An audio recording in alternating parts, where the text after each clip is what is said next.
Hi everyone, my name's Heather. Thanks for coming today. I feel so honoured to talk to you today about my favourite topic, Islam. So the topic is, how did I come to Islam? Well, a while ago I was dating a Muslim guy and obviously wanted to learn more about Islam, but he couldn't answer my questions. So I enrolled in a course with the Auburn Mosque and I absolutely loved it. The course started off with why I believe God exists, why we believe God exists. I learned that there are signs in nature that point to God's existence, since everything is created so perfectly. Obviously Islam's not the only religion that teaches this concept, but to me it was a new concept. And it really got me thinking. For example, if the oxygen content was changed even slightly in the atmosphere, we wouldn't be able to breathe. If the Earth was not on the angle it was, we wouldn't be able to survive. If the atmosphere didn't have the content it did, meteors would penetrate. There's so many different examples. The perfection in the ecosystems, how many different ecosystems there are on this Earth, we can't even imagine. You drive 100 kilometres and then there's a new ecosystem, but you don't even notice the change, it happens so gradually. All the animals in each ecosystem are in perfect balance. That one animal will eat another animal, and then all the species are in perfect numbers of the species until humans obviously come in and introduce animals that aren't part of that ecosystem. But everything's in perfect balance. The miracle of one flower, how it's grown from one seed to a perfect flower with light and water and everything else that it needs that I probably don't even understand. The human body, like the amazing components inside all our body for us to be able to live. I had a test the other day, a blood test, and I looked through a microscope to see what's inside one drop of blood. It was mind-boggling. And the naturopath actually said to me, if anyone doesn't believe in God, well, here's the proof. The birds that know instinctively where to go to when they migrate. So the more I reflected on the perfection of nature, the more I realised how intricate and detailed it is. I'd studied geography, I did my honours in geography, but I'd never looked at it from this point of view. So how could this all come into existence by chance? How amazing the Creator must be to create it all so perfectly. So that started me thinking about God and the existence of God.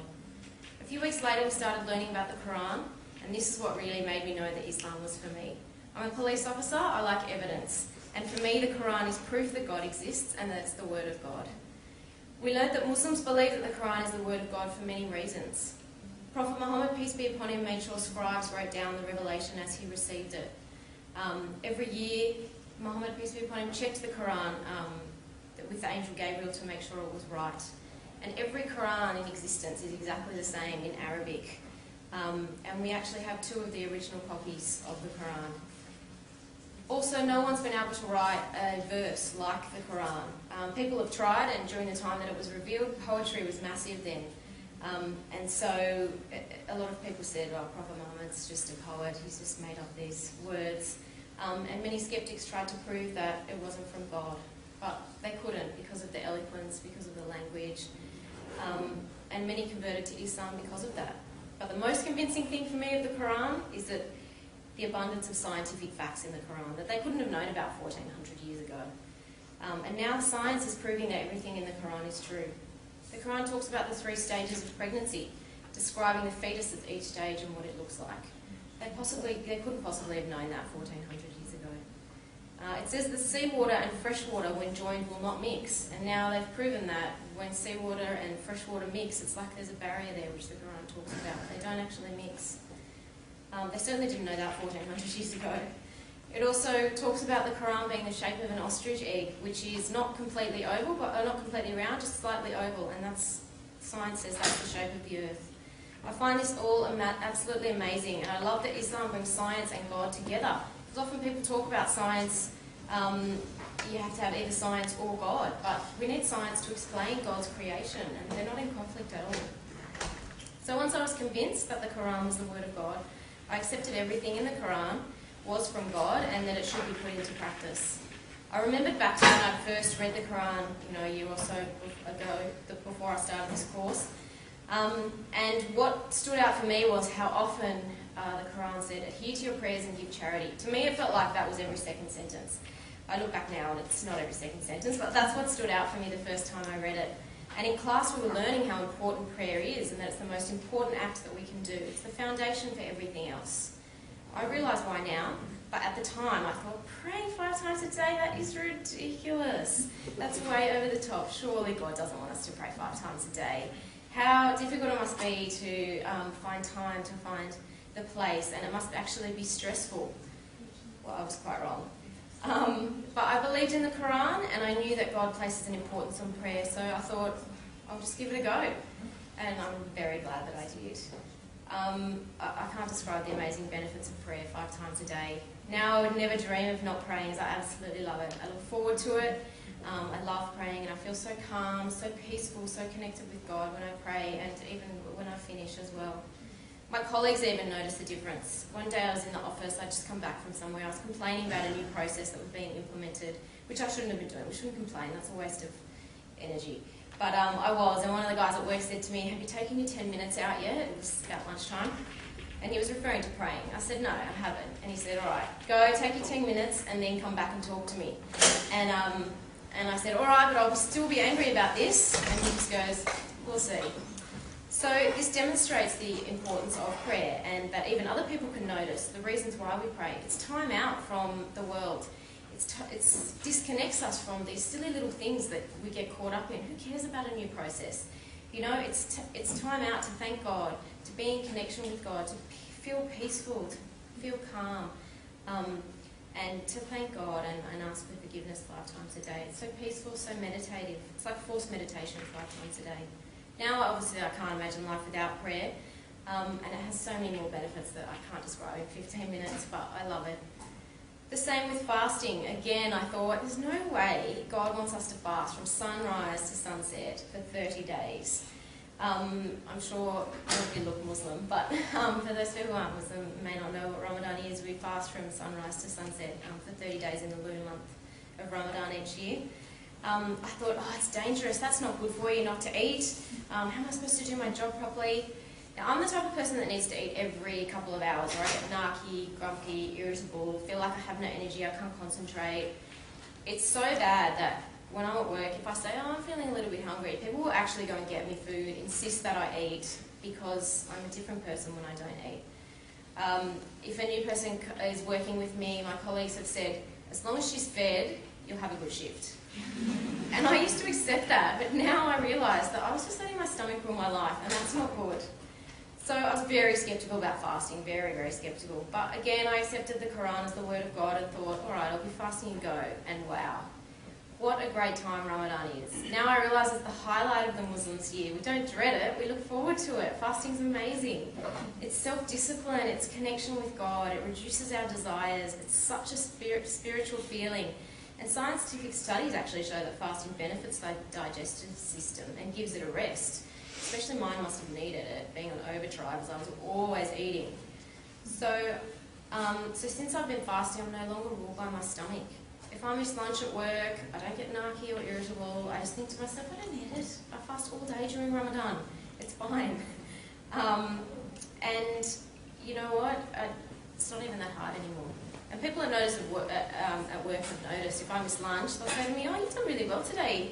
You haven't been grumpy at all. Because they remember the old Heather that was such a pain to work with if I wasn't fed. I just think it's very embarrassing. But for me now, Ramadan's truly the most wonderful time of year, and I was actually a bit depressed this year when Ramadan was over because it's such an amazing spiritual feeling. So my life continues accepting what God tells me to do, and I now trust that whatever God tells me to do is best for me because it keeps proving to be true. Everything I give a go, God gives me such an abundance of rewards. Next, I learnt about the importance God places on those who are patient. Patience was not my strength at all, and still in fact isn't. My supervisor at work used to tell me I needed to work on my patience, and you know, being a police officer, that could be dangerous in a siege situation if I wasn't patient with someone. I had bad road rage, and Ed will tell you I still do probably. But yeah, I was kind of impatient with people. But again, in the Quran, the Prophet Muhammad, peace be upon him, talks about patience so much. So I thought, all right, I've got to force myself to be patient. Now I realise, thank God, if someone's driving slowly, just be patient. It's all right. It's going to cost me, what, 30 seconds maybe if someone's driving slowly in front of me? And maybe not even, because they might turn off, and then I'll catch up anyway. And even if it does take 30 seconds, it was meant to be. Maybe it prevented us from an accident. Who knows? We don't know what's gonna happen. It's not worth getting the negative stress anyway. It's much more better to be patient. And God knows best, and I'm glad that I've tried to implement that. I still need help. I can't tell you how good it is to put my trust in God, and to know that everything happens for a reason, and that every opportunity is a chance to learn and develop. And now I ask God to continually test my patience, because I want to improve my patience and learn to be better. We need these tests and trials in life to develop, and this is an important concept in Islam. As I continued my course, we learnt about the prophets, peace be upon them all, and the holy books. Muslims have to believe in all the prophets: Moses, Jesus, Abraham, David, Noah, and all the others, peace be upon them all. We believe that the Torah and the Bible are God's holy books. We know, however, that because care wasn't taken to preserve them, and things are lost in translation, and the originals aren't in existence, that perhaps there's human error involved in them. But we believe in them, we accept them as God's scriptures, and that the prophets were given the messages from God.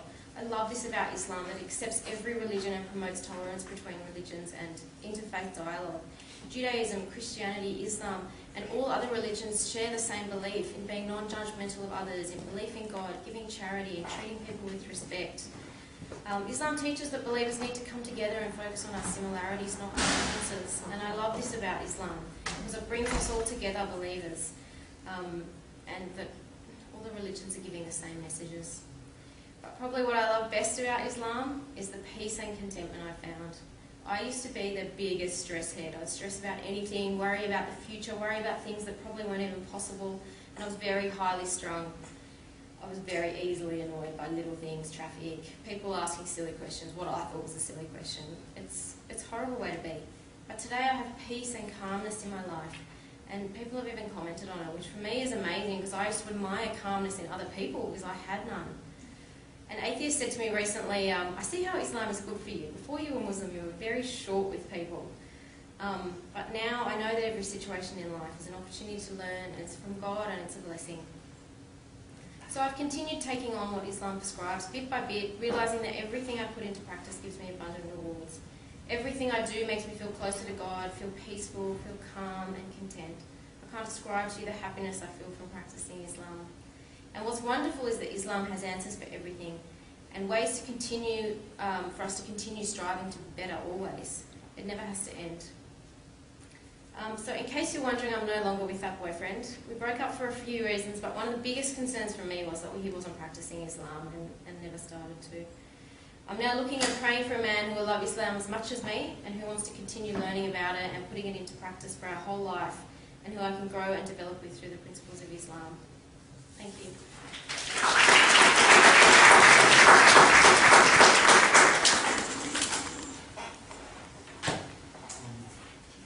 Just a couple of verses. It was a very inspiring story. Pray for all the best, inshallah. Next speaker, Peter. Round of applause to Peter.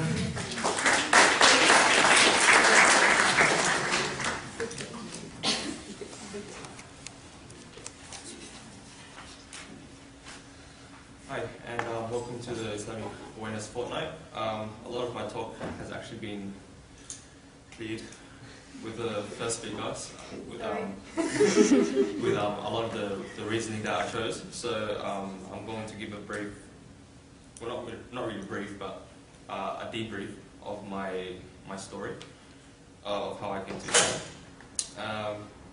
But a little about me, what the MC said, Vietnamese. And you can hear me. I'm still at uni, third year, doing design at Copa. And my family is Vietnamese. Both my parents are born in Vietnam. So my trip to Islam wasn't easy, but alhamdulillah, praise to God that it even took place.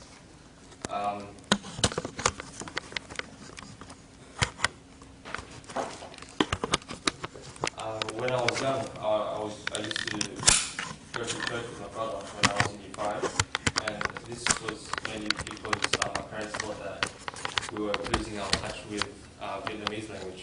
And albeit true, because the church was teaching Vietnamese alongside the services. So we attended the services, and it was funny because while we were going to church, we used to wreak havoc.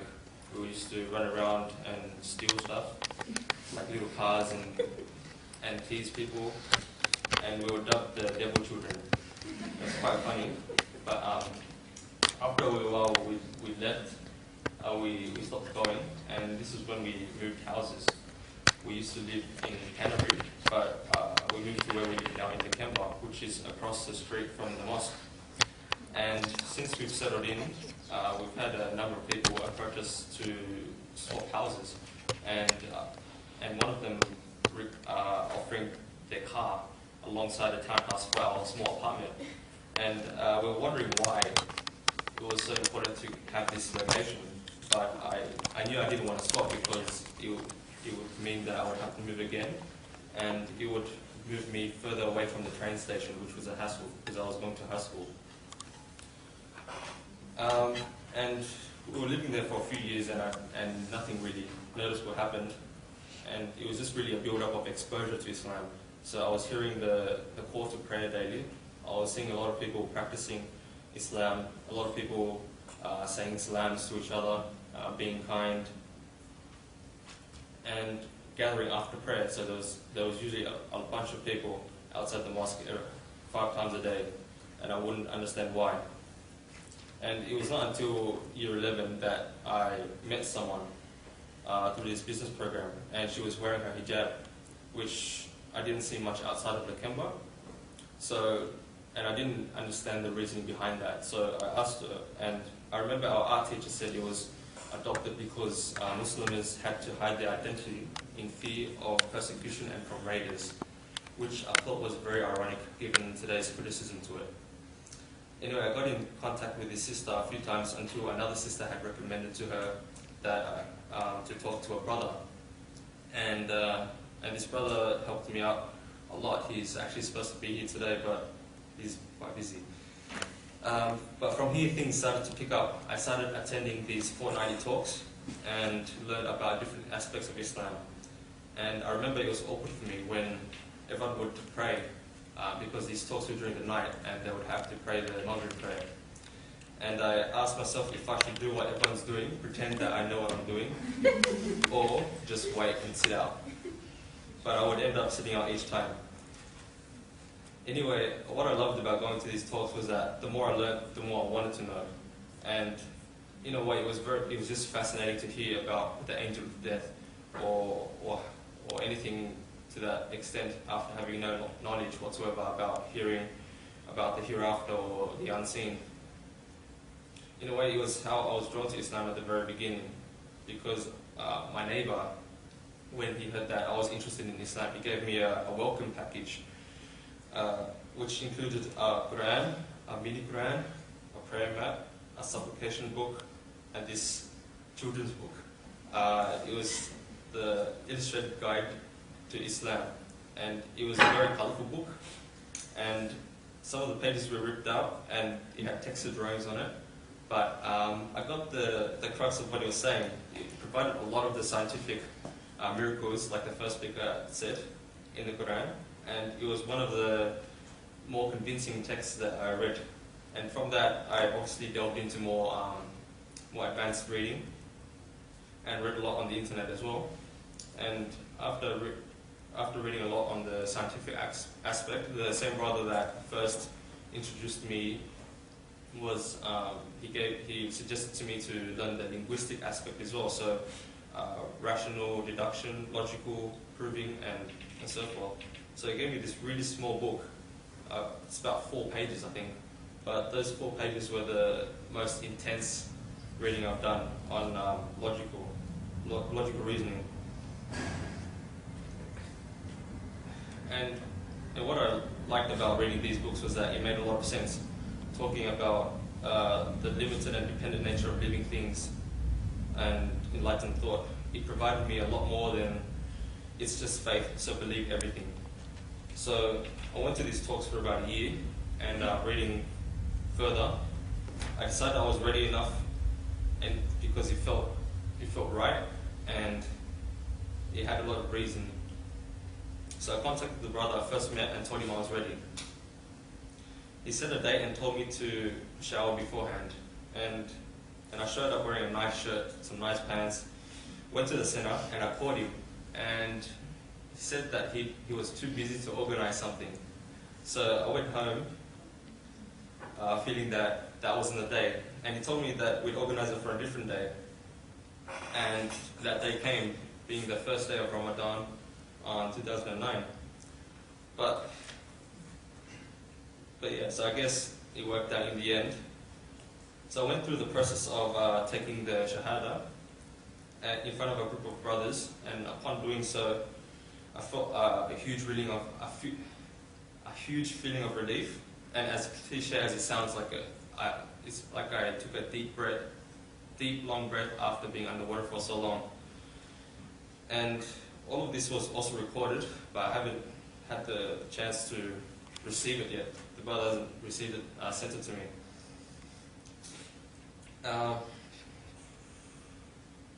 So after some hugs and the brother who came after he was finished, I went home feeling really, really good. When I got home, my mom was sitting in the lounge room. She told me, you know, the Muslims have started fasting today.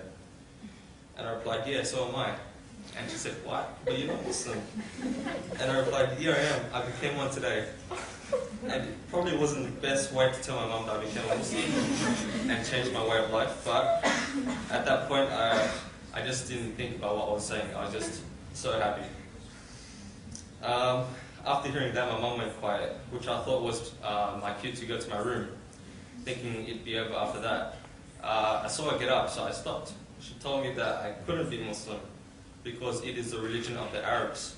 She told me that I have to follow Buddhism because I'm Vietnamese, because it is my religion because I'm Vietnamese. She told me that under this roof, there could only be one religion. Of course I refuted. I told her that Islam is a religion for everyone, and after that things got a little heated, and I ended up going to my room and kind of secluding myself. After that, the first couple of days seemed okay because I was out of the house, so there wasn't much contact with my mom. But there was that one day that I was at home and she was at home for the whole day. And I was fasting that day as well because it was during Ramadan as well. I remember she had bought me food and told me to eat. I told her that I was fasting, I couldn't eat until later on. And she got upset and she said that she didn't like this. As a motherly instinct, they would want to see their children eat, especially their own food. So she asked me how old people would handle fasting, or how people could handle fasting while working. And I told her that there are certain concessions for old people, but also for the people that are actually fasting, it's far beyond just physically starving oneself. And she told me, well, if you're starving yourself, then I'm going to starve myself as well. And we'll see what happens, because she's getting quite old. So,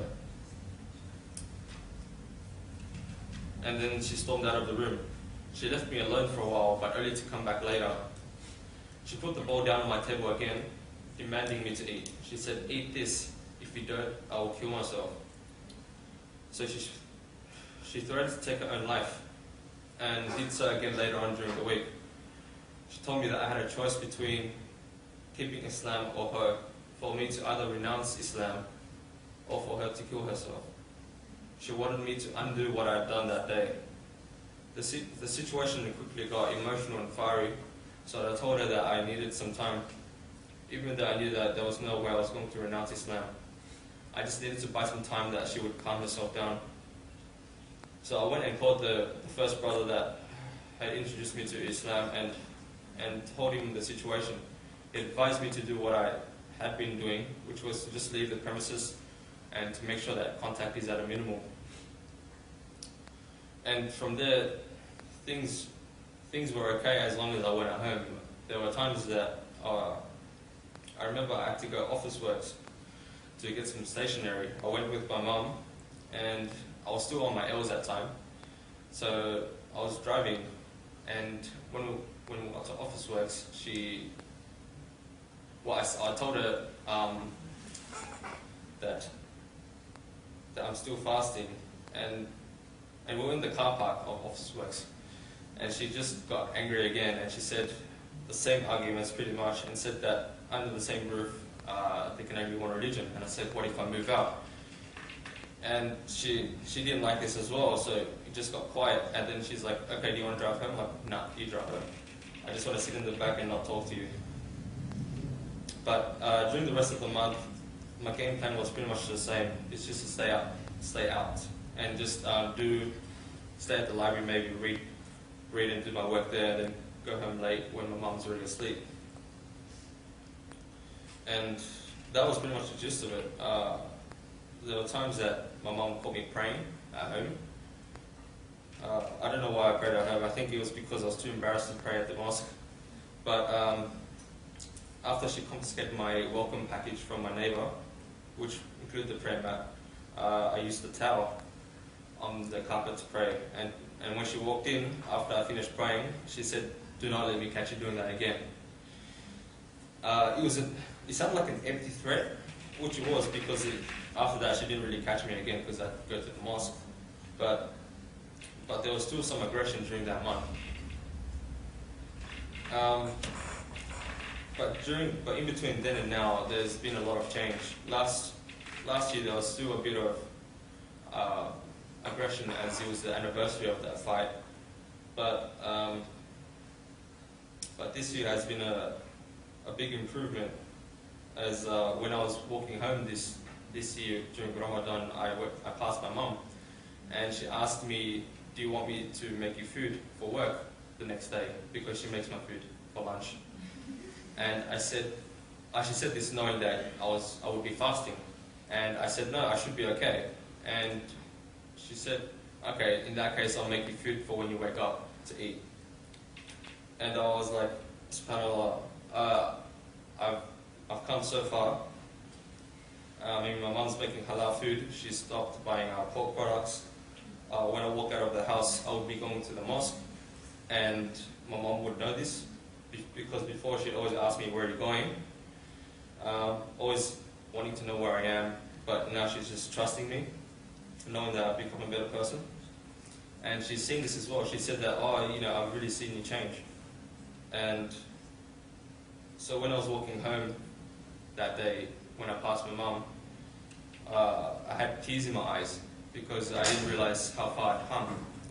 So I was just, subhanAllah, it's been a far journey, but I've made it, and I'm going to continue learning. Thank you.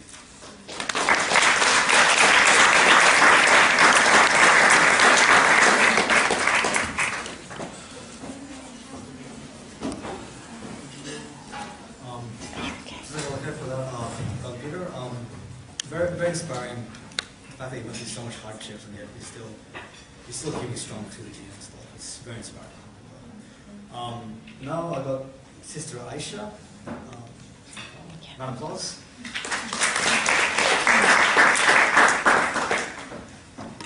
How are we going with the time? Excellent, an hour. Can you tell me more? Hello, assalamu alaikum everyone. My name is Aisha, and I have this thing about standing behind this. I don't know. Maybe it's because I'm half Italian. I like to use my hands a lot. I don't know, I feel more free and relaxed. Anyway, thanks for coming, and I've really enjoyed these two talks. Very, very inspiring. Let me begin. I'll take you back on a journey to how I reverted to Islam many, many years ago. Oh, okay, I'll speak up. Oh, okay. All right. If you just, how about I raise my voice and you tell me up the back. Can you hear my voice now? Yes. Okay. Look, I'm a teacher by profession, so I can have a loud voice if I need to. So, okay. All right. So let me begin. When I was 19, in my early days at Sydney University, I came from a background. I've got 10 brothers and sisters. Dad's Muslim, Mum's Catholic. We were raised as Catholic. Both my parents were not particularly religious, so they raised us on very good morals and principles, and basically let us discover and take our own path when the time came. So throughout high school, I went to a Catholic school. I can pretty much embarrassingly say that I was an atheist for most of those years, only because even though my friends were pretty strong Catholics, generally speaking, most people, or most teenagers, didn't really talk about God. Religion was something you did, occasionally. It was more Christmas and Easter. And to be honest, when we used to go to church, I didn't find myself connecting with a lot of the themes, particularly the Trinity. Though I did believe in Jesus and I did believe in Mary, alayhi salam, I did believe that they must have been on this earth, they must have been great personalities, and they had very esteemed qualities. But my idea of God was muddled. I basically thought God was, someone who was this very huge, I didn't have a form, but I thought in the image of a man, someone who lived in heaven, right? That was my understanding of God, because of it being connected with Jesus as a son of God, so it limited my understanding of what God was. So in that respect, I had a lot of a lot of ideas that didn't make sense to me, for example, and a lot of queries against, well, if there is a God, why is there poverty on the planet? Why, did that person just get run over and they're 5 years old? Why, etc., right? It seemed to make sense to me. So anyway, as in my first year of uni, I found myself starting to question things about the end of my life. It's funny, they say when you're at uni, all of a sudden you start thinking about, wow, I made it to uni, I've got my whole life ahead of me, and then you think, what do I want my life to be about, right? And I started thinking along those lines. But then I started thinking about, because here I was, this 19-year-old person who wanted to have a very ambitious, wealthy, I was very career-oriented and whatnot, wanted to be very successful. And so here I was asking myself, okay, so let's just say I achieve all the things I want, and then what? And then I die. So what was it all, worth it? Was it all worth it? I started thinking about death, because I didn't experience death growing up. I didn't have relatives or anyone who had died. So I started thinking about what's going to happen to me, right, when I die. And I also at that time, right, and at that time I started thinking about, is this the end-all be-all of life? Is it just here and that's it, right? Didn't sit well with me. So there was something missing, in my understanding of everything that's happening. I met some Muslims for the first time in my life, and they were two girls, and they had the most beautiful smile you can ever imagine. And the great thing about them is that they were not judgmental. So here I was in my shorts and sandals and hanging out with them, and they had no discomfort whatsoever in being my friend. So I felt very comfortable to ask them about, well, it wasn't so much asking, I was more interested in them as a person, to be honest, initially, and getting to know them more. And during that time, because I was doing a Bachelor of Arts in Economics, Government and Islamic Studies, right? So I had the opportunity to study Islam, and probably the aspect of Islam that caught my heart the most was the concept of God, the mystical side of Islam. Who is God in Islam? I found myself spending hours and hours at the Fisher Library, immersing myself in books and authors who talked about God in ways that I never imagined someone could talk about God. And so it basically expanded my understanding, and at the same time touched certain chords within me that made me start to feel something about, well, maybe God does exist, and so I started reading more, and I just as our previous two speakers were saying, there were a lot of aspects that I felt answers, all the logical things, because I'm also someone who needs to have, it has to be foolproof for me, in terms of all the facts and evidence, it has to make sense. So I went through that whole process, as most new Muslims do, where it's like, yep, that makes so much sense, yep, that makes so much sense. And I'm saying by experience as well. It's one thing to read something, right? But when you experience and you feel the emotional and the spiritual benefits, that's another, experience that really allows you to feel that, wow, this is right for me. So that those things were happening. At the same time, I was learning about this idea of life after death, okay? And so from an Islamic perspective, I was basically learning that whatever seeds I sow in this life, I'm going to reap the reward of that in the next life. And I had someone who recently said to me, when you think of the soul is eternal. When you think of the soul being eternal, we're not talking about 1,000 years, we're not talking about 100,000 years, we're not talking about millions of years, we're talking about eternity.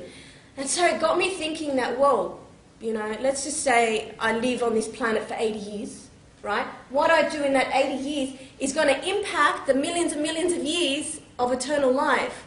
So, to be honest, that's probably when I started to think, I've got to think for myself here. I can't rely on just what's happening, the fashion at the moment, or the philosophies that are going around. I've got to find my own answers, and it's got to be 100% foolproof for me. And so, with that understanding that transformed me as a person. So, rather than just living for this life, I started thinking, I've got to build myself for the next life. Because everything has an end, right? Everything in this life it's temporary, right? And so I thought, first of all, I don't know when it's going to be my time to travel to the next life. And so I started taking a very serious approach towards developing myself as a human being. And I found that Islam presented me with the tools that I needed in order to find those steps and make that progress and feel fulfilled as I was sort of journeying along, as I have been over the last 20 years. And there's my son there. He's got holidays, so I thought I'd bring him along. So over the last 20 years, as I've been journeying and continuously seeking to learn about Islam, I found that it's like you were saying, the more you learn, the more you realise you don't know, but at the same time, the more you're excited to learn more. And the more than anything, because we believe that God has created us with this law of growth. He wants us to grow. He wants us to grow in this life, to grow in terms of knowledge that can help us in this life, right? But also knowledge for our soul that will allow us to transcend this life and to go to a higher level of connecting towards God. And so, with that in mind, my understanding of God, let me just say a few things about it. And that's something that now is a huge part of my life in terms of my consciousness. So, for example, I study, the way in which I get to know God as a Muslim now is by studying his attributes. And we have what's called, and it's in the Quran, there are 99 attributes of God. And these are qualities of God that allow us to know God on a deep and intimate level. And the more that we contemplate and learn about that, and at the same time, the more that we are reciting those names, right, then it has allowed me to connect more to my Creator, and at the same time, I know that God is recognizing that I am seeking Him, and He is giving that knowledge, because there's this famous saying by our Prophet, peace be upon him. He said, to spend 1 hour contemplating about God is better than 60 years of worship, right? So he didn't mean that worship is not the way to go. But what he meant was, you can have someone who worships for 60 years and they never know God. So to contemplate about God, to sit and look at, for example, when you look at the wonders of the universe, when you look at, even zoom down into, and think about, for example, a beautiful rose, and you think, how beautiful it smells, the velvety feel of it, the colour of it, the texture, right? Who is this artist behind it, right? Just like, say, you go to a museum and you see this amazing artwork and, you want to get deeper to know the artist, right?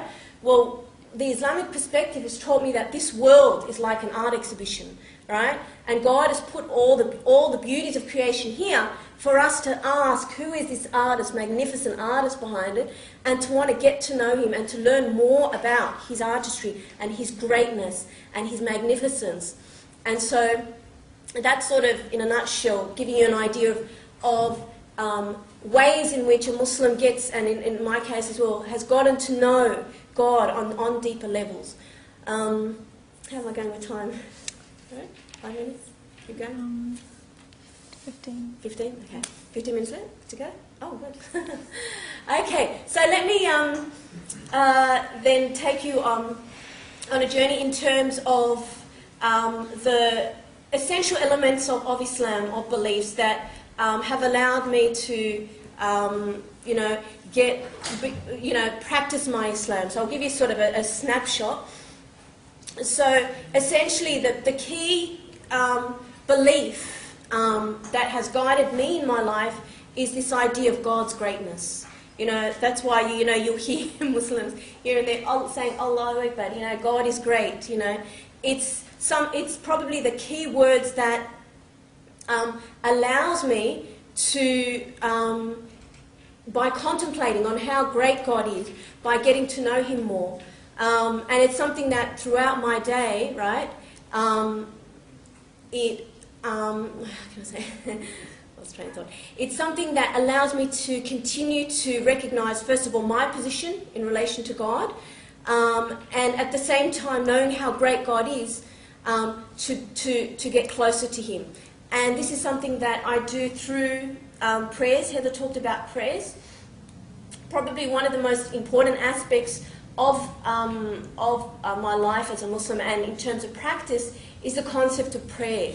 It's something that we do, as she mentioned, takes about perhaps between 5-7 minutes each day for during 5 times during the day, and during that time, it's a chance where I sort of say, okay, I'm forgetting the whole world, and I'm reconnecting to my purpose. And it allows me to remember that, hey, today could be my last day. It allows me to remember that, am I on track? Have I been conscious of God? Have I been conscious of being the best I can in terms of the way I relate to people, in terms of the way I treat my mum and dad, in terms of the way, I treat my family, in terms of my manners, my behaviours. So with that sort of consciousness, it sort of motivates me towards wanting to be continuously aware of the way my intention is, first of all, the condition that's inside my heart, inside my mind, and the way in which I'm communicating. So prayer has that important aspect where it's kind of like, a reminder to me and a motivation throughout my day, so that my life outside of the prayer actually becomes like a prayer, where I'm meditating, I'm in that state of consciousness of God, and I'm thinking about Him as I'm, relating or talking to people. And I think that that's probably, one of the ideals of prayer is so that your life outside of prayer becomes like a prayer. And prayer being a state of, like Heather was saying, a state of calm and tranquility, a state of peace. We have there's a very famous hadith, a saying of our Prophet, peace be upon him, where he says that patience is half of your faith. And that's a massive statement, isn't it? Patience is half of your faith.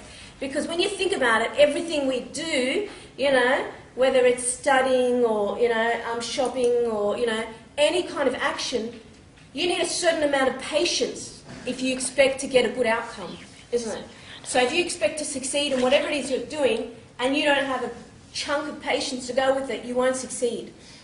And so this concept of patience is something that's very important in Islam, and it's the key, really. It's one of the keys towards building yourself as I've experienced, towards becoming a better human being, emotionally, mentally, spiritually, socially, etc. Okay, I might finish off there. Okay, thank you so much, Lucy.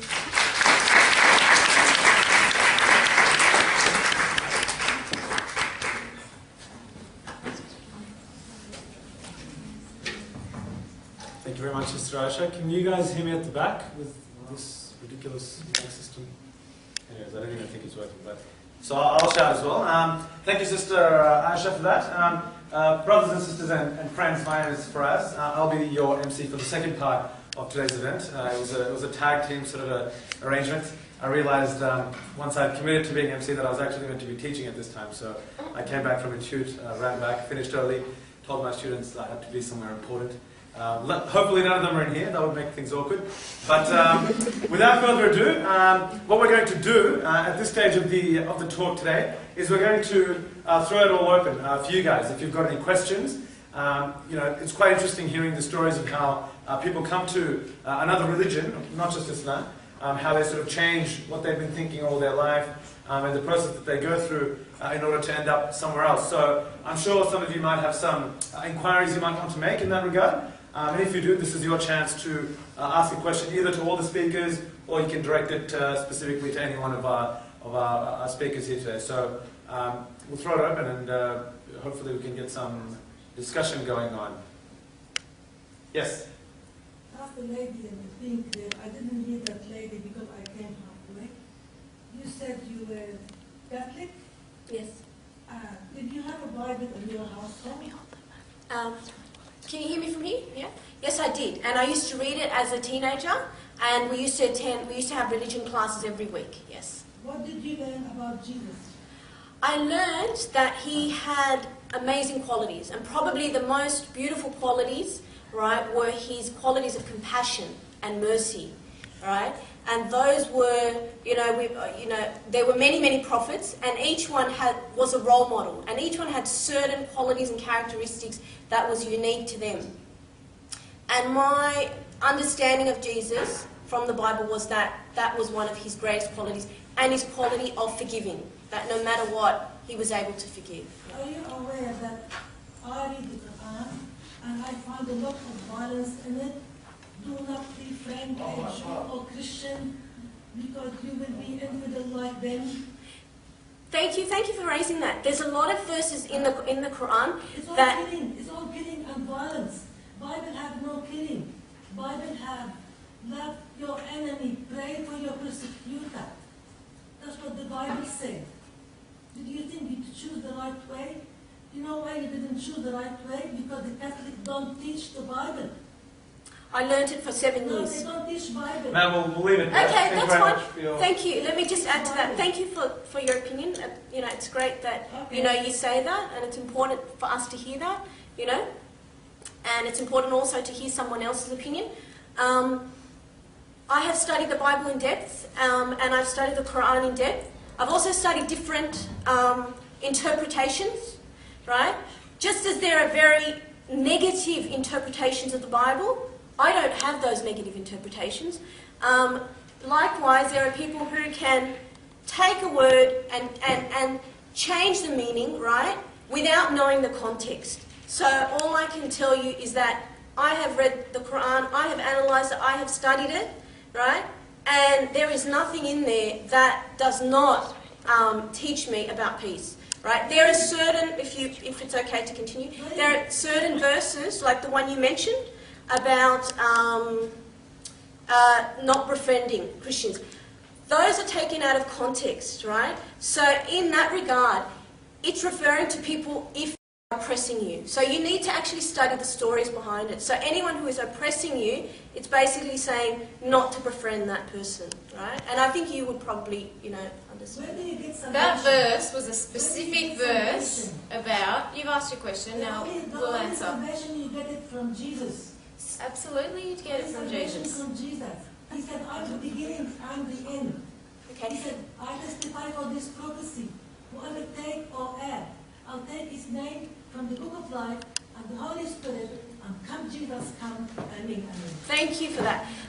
We believe as a Muslim that salvation is not through any of the prophets that were men. We believe that salvation can only come from the divine. And we believe that in our heart of hearts, when I meet my Creator, He will look at my heart and He will look at my actions. And that's what will matter, right? Not the politics and all the other stuff. So, thank you.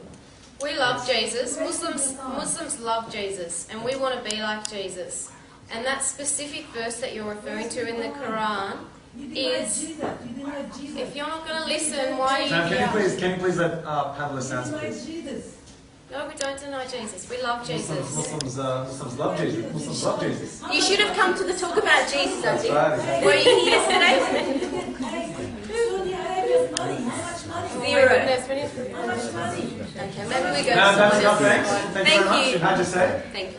We'll give the gentleman, I think we heard you out quite well. Some absurd claims at the end there, but we'll get on those. Can we please have other questions? Yes. In a similar not in a similar mold. You mentioned how you justify the varying levels of inequality throughout the world. I didn't catch your justification. In Polly, when I was talking about early on in my teenage years, how I used to question God, is that what you mean? Yeah. So through Islam, how do you explain? Okay. So the question is, he's referring to when I was saying that before I converted to Islam, I was questioning, well, if there's so much injustice in the world, how can there be a God? And so my perspective now about that as a Muslim is that any injustice that exists, if you look at it, right, with the facts, right, you will always see that it comes back to humankind. So, for example, the state of the environment now, right, hasn't happened by magic. We've created, an environment on this earth that is where you have resources being depleted, where you have, countries, where you have natural disasters, where you have global warming, right? Deaths and things where, you have deaths of, for example, you see an innocent person being killed, or, in that case, whatever's happening in the condition of the heart of the human being, I believe, is manifested, right? So, because we are all connected as one, right, I believe that whatever's happening within us is also being manifested around us. So, I don't know, does that sort of answer your question? God's given us free will. So, humans are the ones that create all this evil. God creates us and then gives us choice. So, because of the choices that people make, then there's suffering in the earth. But what we believe as Muslims is that every single bit of suffering you get, even if you trip and hurt your leg, that God will reward you for that. So people in this life that may appear to be suffering a lot, in heaven will probably be given a higher place. We can't have good without having bad. So if we didn't ever have bad, we wouldn't know what good is, sorry. So we need to have these, like I was saying, I don't know, you maybe missed my bit, but if we don't have tests in our life, then we'll never be better. If we don't have a time when we feel alone and we feel like we can't depend on anyone, we're never going to get to a point where we feel independent and confident in ourselves and have self-esteem. So God knows what's best, and everyone has different tests and trials in their life, and it's up to us to look at it and say, okay, I've got a learning experience here in this test, and to try and develop ourselves and get better. But unfortunately, as Aisha was saying, society is very selfish and negative, and we've lost touch with God, and so it just becomes more and more negative, spiralling down. I can't answer the question, not really. Yeah, it's Thank you very much. Any others who would want to direct an inquiry towards our speakers? No question is too controversial. Feel free to ask. Sorry, I get your name. Brother Peter. Did you look at any other religions other than Islam? I looked at some comparative stuff because my friend during high school, he used to tell me about Christianity, and another friend would come and oppose that because he's an atheist. He used to point out contradictions in the Bible and such. So I didn't look into it that much. I looked into Islam first before comparing everything and seeing that encompassed a lot more than what the other religions provided. So also, like you said that when your father was going to church, but you said your mum was telling you to be Buddhist or something. So church, Buddhist. Well, she sent me to church mainly to learn Vietnamese because it's a Vietnamese church. So you're still Buddhist? Sorry? You're still like a Buddhist, you're practicing Buddhism, right? Not when I never really practiced Buddhism.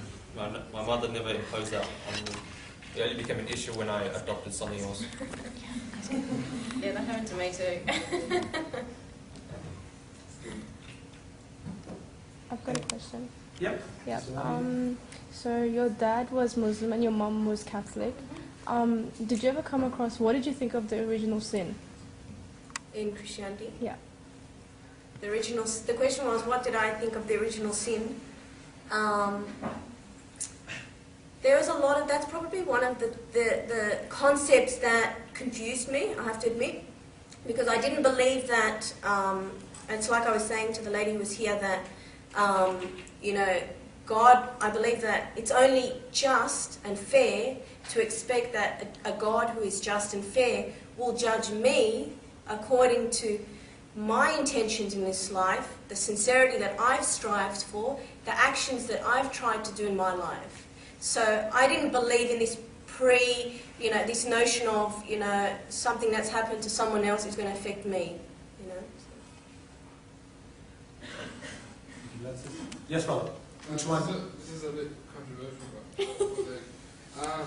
when you were in the process of becoming Muslim, did the image of Islam ever hinder your course to become Muslim? Like the current image that we have today? We'll get all three speakers to give an answer on that because it's quite relevant to each. Sister, would you like to start? Yeah, I can't actually remember thinking anything negative about Islam. Mum brought us up that every religion was good, and I remember when September 11 happened, Mum was like, those poor Muslims that live here, because they're the ones that are going to suffer. So I think she brought us up to accept that every religion is good, but like Peter was saying, once I decided to become Muslim, well, not every religion was good. You can't become Muslim and Muslim men bash their wives and things like this. That's what Mum said. But yeah, I never took that on for myself. Alhamdulillah.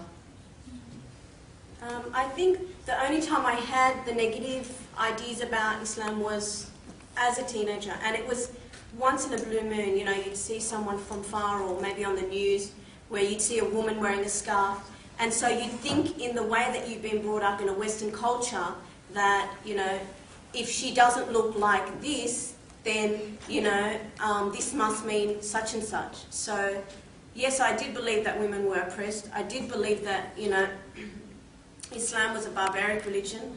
And it was just things that, you'd hear things here and there. But, as I said earlier, I didn't really investigate that. And, so, yeah. But, alhamdulillah, that by seeing Muslims who were, true Muslims, I was able to, learn, be inspired towards wanting to know more about Islam. For me, I wasn't really connected to what was happening around the world when I was younger. And when September 11 actually did happen, when I was in primary school, I had no idea what that was about. I remember my teacher told me to write how you would feel as if you were as a part of one of the people that were in the vicinity. And all I could imagine was that a piece of wood fell on my head. But today, that was nowhere compared to how it's portrayed today. Even still, my family started pointing out stereotypes and portrayed image of Muslims after I became a Muslim, with my dad labeling them as loud terrorists because we live across the street from the mosque, but not really. But I didn't really have any of those preconceived notions that I had before. Yeah. Thank you. Yes, sister. I have a question for the brother, because I'm a convert myself and I'm Chinese. So I was wondering, so my mom's kind of not practicing Buddhist, so I was just wondering, have you tried to explain Islam to your parents? And if you have, how? Because I do want to explain Islam to my parents, but it's so difficult and they don't really understand. Well, for me, my Vietnamese isn't so great, so I can see how this church would have come in handy. So it's a bit hard when there's a language barrier. So for me, I've been trying to find someone who's Vietnamese and a Muslim as well to try to explain the concepts better. But I try to explain where I can the very simple things that what's promoted in Islam, such as care to my mother. But also sometimes I ask my neighbor to try and talk to her, because I'm not sure why, but two people with broken English talking to each other kind of works better than me trying to explain it to them. So, yeah. It's probably because I found with my mum doesn't want to hear it from me. And so I prayed istikhara a lot. We have a prayer, and for anyone who doesn't know, in Islam, that we can ask God for guidance, and we ask God if we should go a certain way. And I prayed istikhara a lot before I spoke to my mum. because I thought, should I just tell her, oh, look, I'm Muslim, this is it, this is what you've got to deal with and be done with it?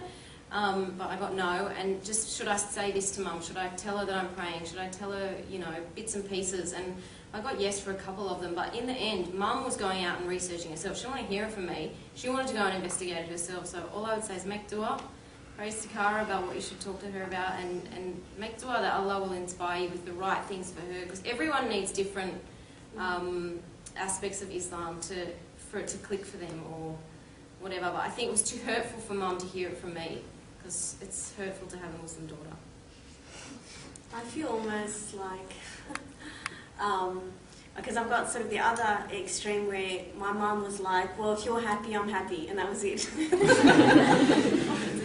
But I think it's also because she grew up with Jewish friends, Muslim friends, Catholic friends, you know, and so she grew up at a time where you just treated everyone with respect, you know, and so she didn't have this, you know, bitterness towards Muslims. And at the same time she was saying, look, you know, you seem more relaxed, more at peace, you know, it's making you a better person. So she just took it from that perspective, you know. Yeah. Yes, sister. I have a question for Sister Aisha and Sister Lola. When did you first put on hijab, and how did you feel when you first put it on, and what was the reaction of people around you? I was at uni, it was pretty scary. So we're talking about like early 90s. Yeah, I coaxed myself into it, because I even though it was early on, I only like after about sort of 10 months of learning about Islam, but I knew I wanted to do it. I knew the wisdom behind it, and I had experienced it like on one occasion, and it, you know, aside from all the logical reasons and the spiritual reasons, I actually liked it. It felt really nice wearing it. So I had told my friends that I'm going to wear it, so just to prepare them. So I showed up on one shoot wearing it, and they were like... and that was it. I don't know, just that first day was pretty scary, but after that it was all fine. I haven't put it on yet, but I'm trying to wear it as much as I can. I struggle with it a lot.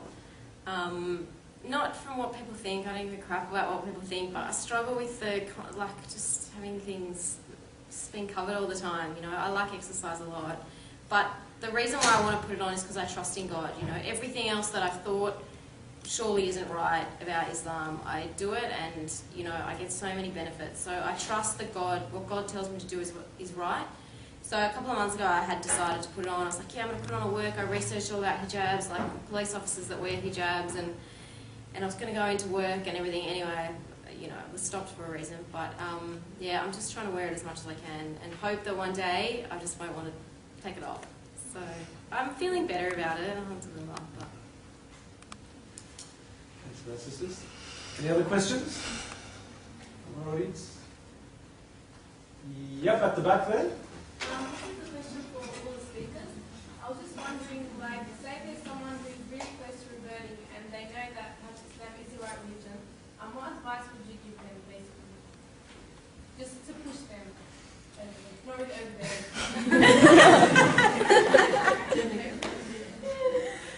I would probably talk to them about what, I just say, like, what do you like about Islam, and then try and get them to say what they like and maybe, you know, what's stopping you or something like that, so that it builds up a conversation so that you can say what you like or whatever. Because you've got to figure out what different people are interested in and what is the hesitation, you know. So you've got to be able to address that specific issue for them. I don't know if that answers the question. I was just going to add one thing, that the most important thing I would tell them is it's between you and God, right? And just work on your relationship between you and your Creator, you know. Just keep, you know, seeking to know Him more, relying on Him. Dua, which is the highest form of worship, you know, and a sign of your Iman. So, because despite whatever, you know, the other things will have its place, but this is what the whole purpose of Islam is, to become nearer towards your Creator. So I would tell her that that's the most important thing. Take it at your own pace, at what feels right. She or he has to be comfortable 100%. And you will only do that as the faith grows and grows, and that faith will give you certainty and give you a higher level of understanding and wisdom about things, So I wouldn't worry about the rules or the this or the anything except that initially. And then as they become wanting to take it to the next step or want to start praying or fasting, then I would, introduce them to those. Yeah, just to pretty much emphasize that is to, for the pace, to go at their pace, but also before and after they embrace Islam, to not go, oh, you can't do this, you can't do this, you can't do this, you can't do this, and you can't do this. So I think it's important to just emphasize that when they're ready, they'll be ready, and to also be there when they need something. Yeah, we all start from, when we think back to when we first reverted, how, we would have seen us. It would seem like we were unpracticing, and, but if people are given time, inshallah, they'll do the right thing. But yeah, that's a good point. An aim Muslim, you can't do this. We have a question at the front here, yes. Sorry, I'm not sure of your name, but the lady in the middle, you mentioned about like a spectrum and kind of the things that you do in this life, because God is just will impact on like the eternity to come. I was just wondering, I don't know a lot about Islam, but can you know before you die whether you will like have a good eternity or a bad eternity, or is there a sense of uncertainty and you'll only find out when you die, or like what kind of assurance can you have about your life after? Yeah, that's a very good question. Even our own prophet, peace be upon him, he's the role model in this, in that he never, he always emphasised that that's an area of uncertainty. Because if there was certainty, then I would be complacent and comfortable. Well, I say my prayers, that's it, I'll get to paradise, I don't need to worry about anything else, So having that level of uncertainty continues to motivate me towards striving, which is the most important concept, constantly striving to better yourself. But at the same time, you're hopeful. You know that God is merciful, He's compassionate, and He is aware of what's going on in your heart, in your mind. And so you have that's where the faith kicks in, and you have that faith that He will be pleased with what you're doing, and He will give you that peace that you seek, in the next life, and give you that ability to be with the people you love, to see God Himself, which is probably the highest achievement in paradise, we believe, is to see God Himself,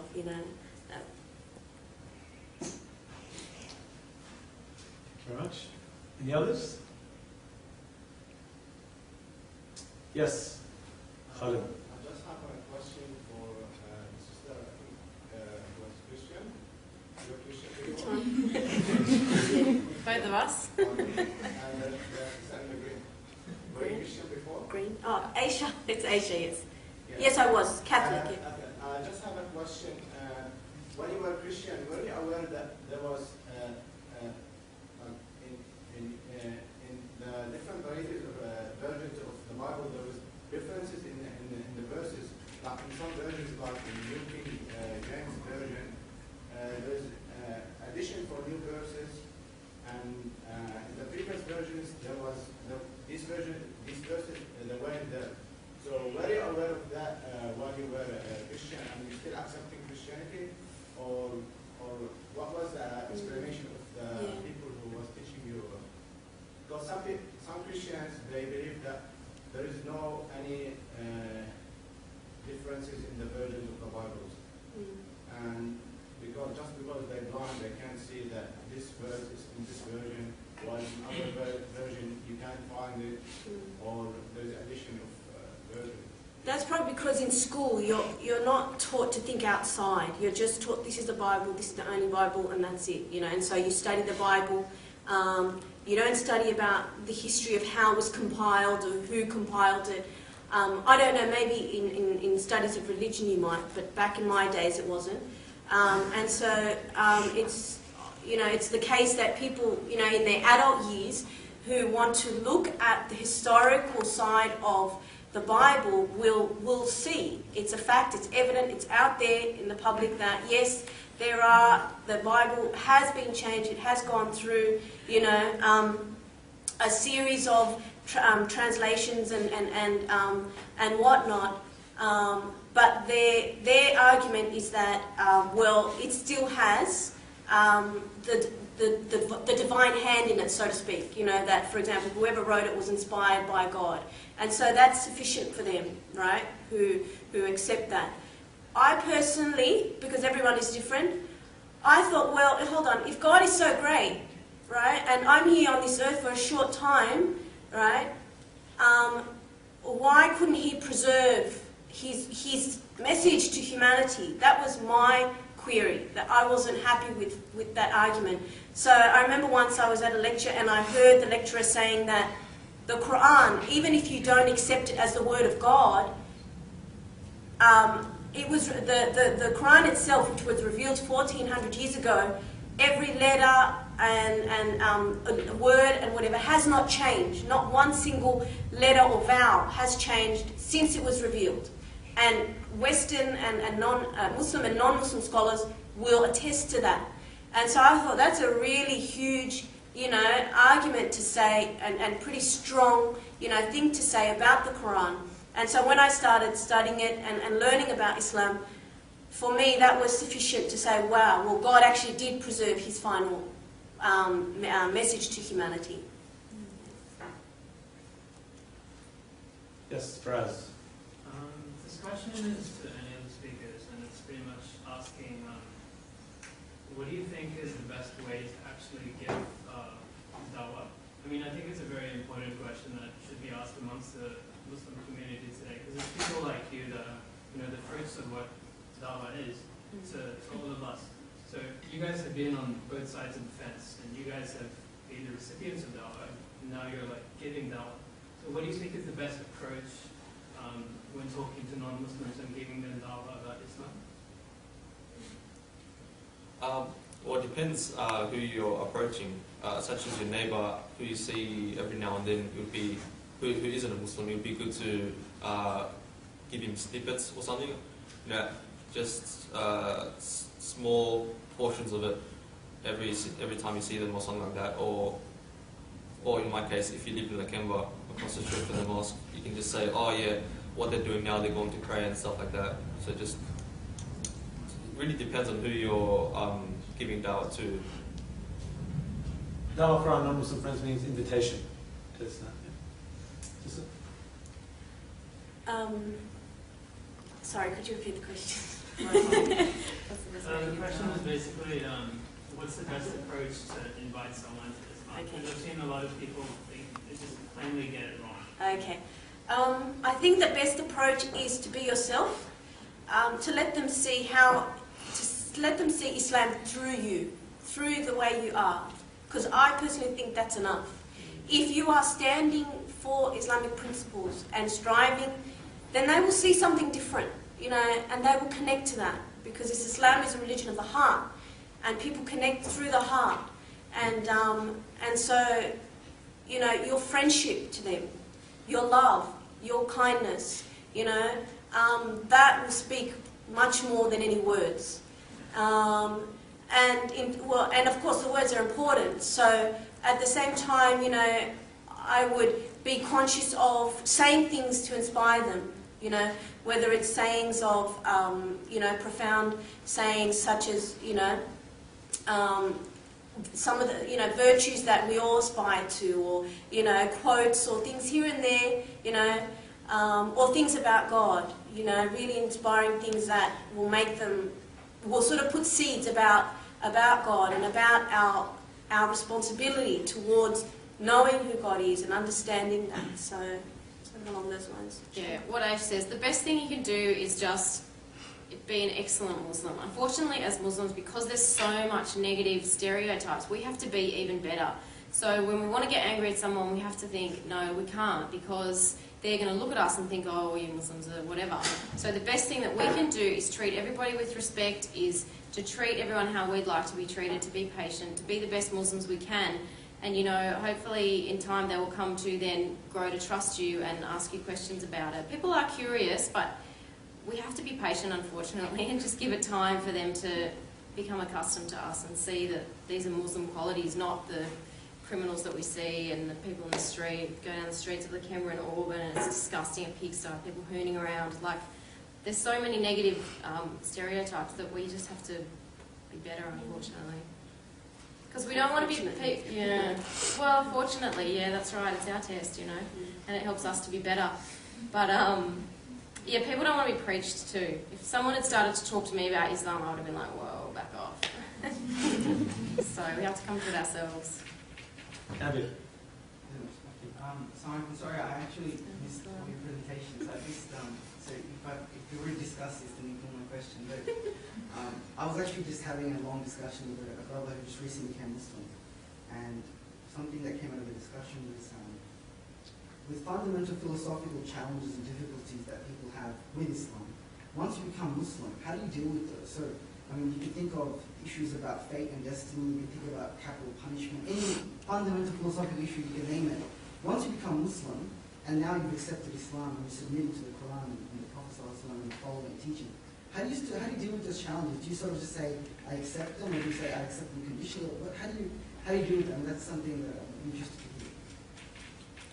I'm not sure I understand if challenges about a non-Islamic concepts, or what do you mean? And as in, like, there's obviously a lot of philosophical concepts within Islam that people will challenge. That you might not agree with, maybe. That you might not agree with. For example, you might say, and this is an open challenge about Islam, is that, well, if there's fate, if God is all-knowing and fate is determined, predestined and everything, then how does free will come into it? Yeah, but so that's not Islamic.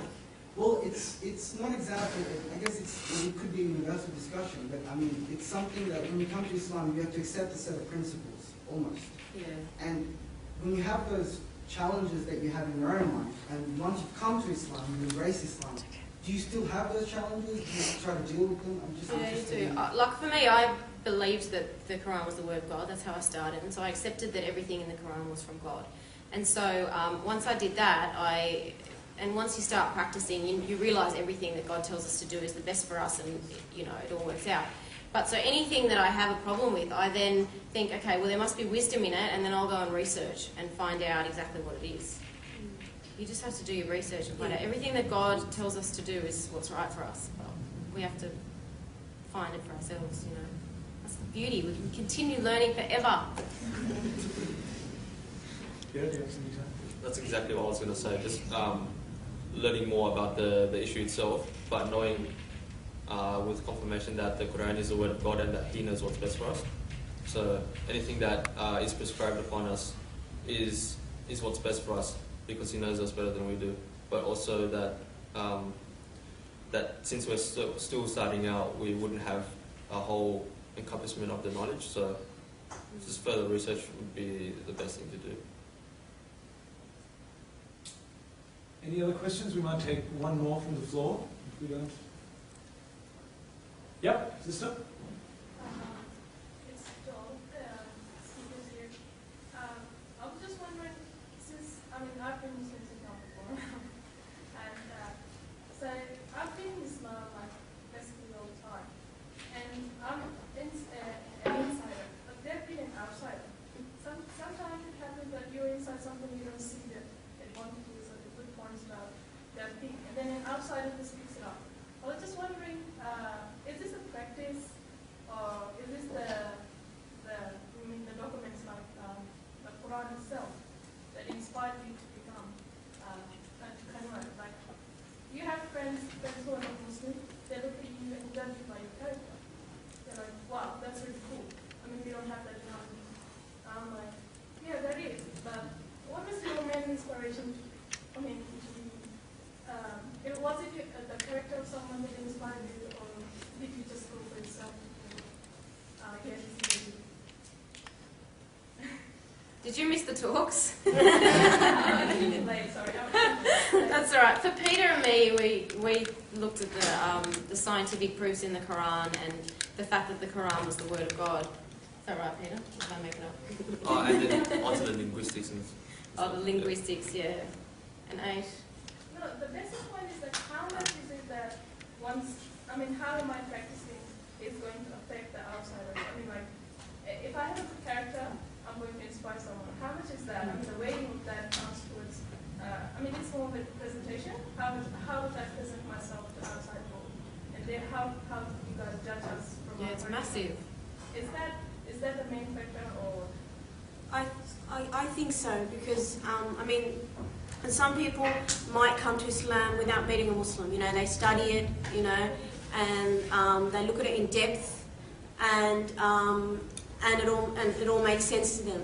But from my experience, the majority have always had that initial human contact where they felt something special about someone, particular qualities or characteristics, you know, and often it started off with friendship, right? And so I have to emphasize that it's the friendship aspect that's very important. Problem is, sometimes Muslims shy off and think that, I might become, lose my characteristics if I mix with non-Muslims. But you have to have a level of confidence in what you believe, right? And know why you're believing it. And at the same time, be aware of, things that are impinging on that. So if you find yourself, doing something that's not within your values, then you take note of that, But at the same time, I think if you're conscious of who you are, conscious of God, then that will guide you towards, your relationships with others, and treating everyone in the best way possible, regardless of who they are, Inshallah. I think, unfortunately, we'll have to leave it there, everyone, because I see people loitering outside ready to come in and grab a chair for the next lecture. Just a couple of things. Firstly, there are refreshments that will be served outside this room when you go out, so please be sure to grab those. Secondly, for those who weren't able to ask questions or who've got more questions to ask, you can hopefully mingle with the speakers unless they have to rush off. Thirdly, we are having a stall every day of the Islamic Awareness Fortnight outside the library, in the library walkway, so please feel free to come over there, discuss with us, mingle with us, grab a few things, pamphlets and whatnot. And then finally, if you haven't, then please make sure you grab a flyer, which has the details for the upcoming week's events. So we've got a fortnight, so it continues into next week. Plenty of other good events to come, so make sure you attend some of those as well, and hopefully gain a bit more insight to Islam. Thank you very much to everyone for coming here.